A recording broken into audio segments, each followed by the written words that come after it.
ایک सरसब्ज वादी में एक गरीब मगर ईमानदार लकड़हारा रहता था।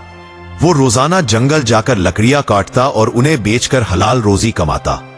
उसकी जिंदगी सादा थी मगर दिल मुतमईन था। एक दिन बादशाह की शहजादी शिकार के दौरान जंगल में रास्ता भटक गई।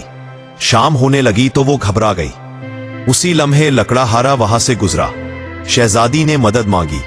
लकड़हारे ने बगैर ये जाने कि वो कौन है, इंसानियत के नाते उसकी मदद की, उसे पानी पिलाया और अपने झोंपड़े में पनाह दी।